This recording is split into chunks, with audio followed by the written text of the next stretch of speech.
My name is Stephen Riches. I used to live in 84 Denton Gardens, which is here where we're standing now. Very attractive terraced houses. First met my now wife there, and we moved in a flat in 1989. I knew a lot of people in the street. I had friends in the street, so for me it was very much a community feel to it. I'd go to work and come back, and I'd be able to pop round and have a cup of tea with whoever I fancied, and it was a lovely atmosphere.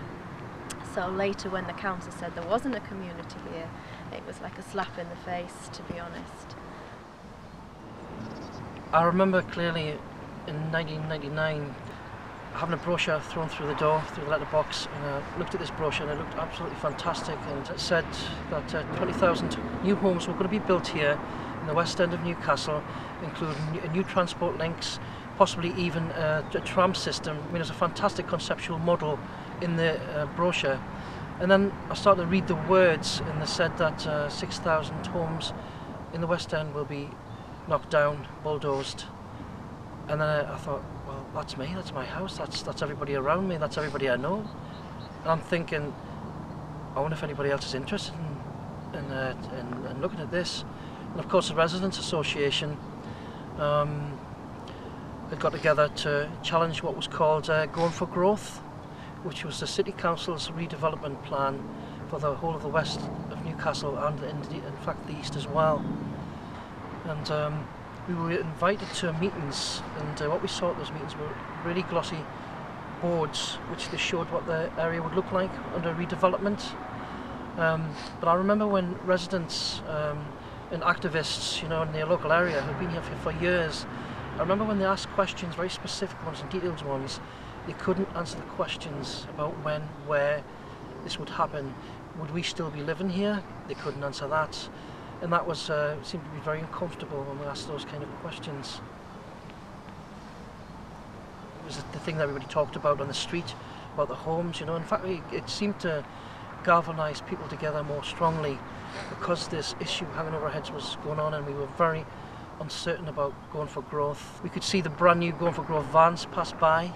We could see people walking around the street with the shirts and ties, you know, dignitaries from the local council, talking about the streets and making decisions, and I'm thinking, well, why aren't we talking with them?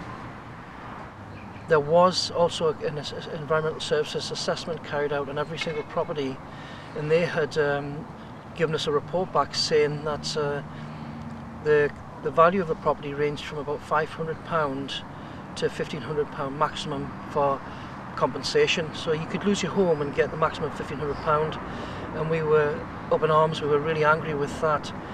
So the value of a home had a social cost. We knew people, we knew neighbours, there was people and friends. It wasn't just about a building, and they suddenly put a cost value on it, and that made us angry too. We heard words like "we're not viable," and we heard words from housing directors saying that there aren't any professionals here to make the place viable, you know. So we attended every meeting we could publicly, and there became a bit of a groundswell of opinion locally, and residents' associations got together and began to unite. They began to form protest marches, the banners, families, children, they all marched from at the bottom down in Elsick, marched to the Civic Centre. Hundreds and hundreds of people outside shouting and demonstrating, saying, you know, leave us alone.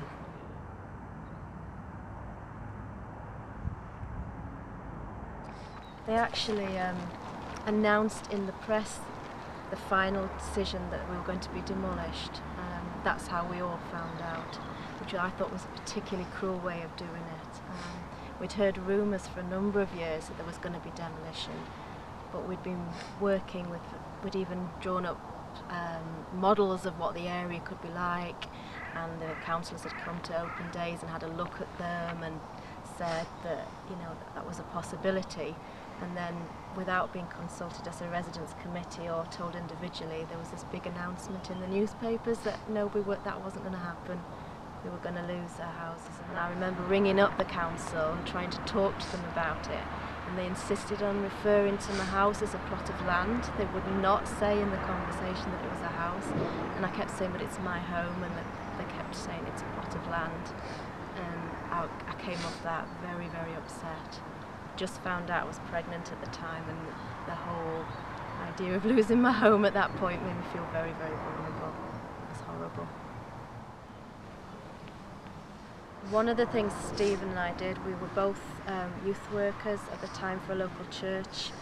We met some children here, and with the parents' permission we formed a children's club, which kind of spiralled from just a small group meeting in our flat upstairs to us buying the flat beneath us and actually doing that up as a children's club.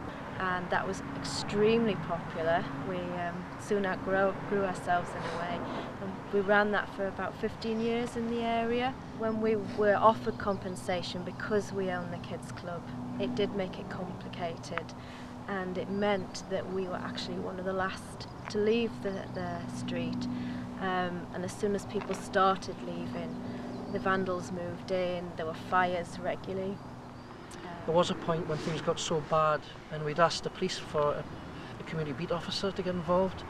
It took months and months, in fact I would say it took over a year at least for to get a response. We had become almost a no-go zone around this patch of land, and that made people feel insecure, and we felt that, and it was said publicly that it was a deliberate policy of non-involvement by the City Council in the services so that the place would be run down even more and make it seem as they will be more justified in demolishing the area. So we felt there's all sorts of schemes going on to go against just ordinary people wanting to live in their homes at peace, feeling safe, not like anybody else.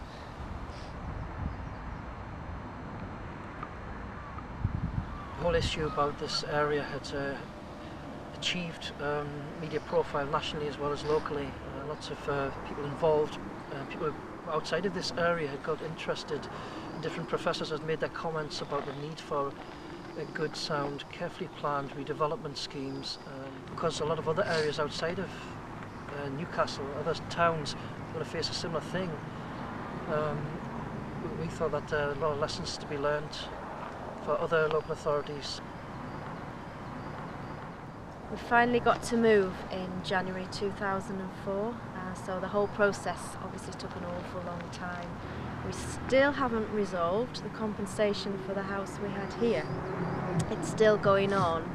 We were given kind of money on a temporary basis so that we could move out, with the idea that it would be finalised at a later date, and we're still receiving solicitors' letters. We got one last week and we're still trying to sort it out. It's very complicated.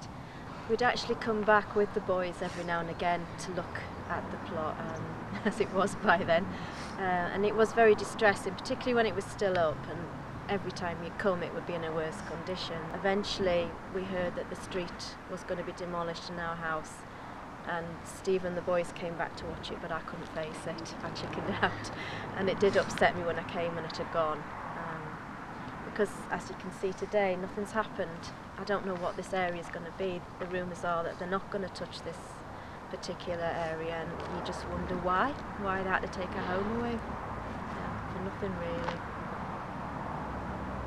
Certainly haven't attracted the developers that they wanted to initially, and that's how it's fallen flat. I think what the City Council needs to learn from this experience is that they shouldn't entertain piecemeal consultation. It should be genuine, and they should learn in every which way to make people feel valued. They should listen intently and take on board what people say, and make them real stakeholders, and don't just say the words, all the rhetoric that we've heard over the years, which just creates an us and them and a mistrust. We were prepared as a residents association around this whole area to make concessions, to have selective demolition. We agreed that, yeah, fine, we step back so we can step forward, but actually we felt that they wanted to step all over us, and in point of fact they did, but with no result.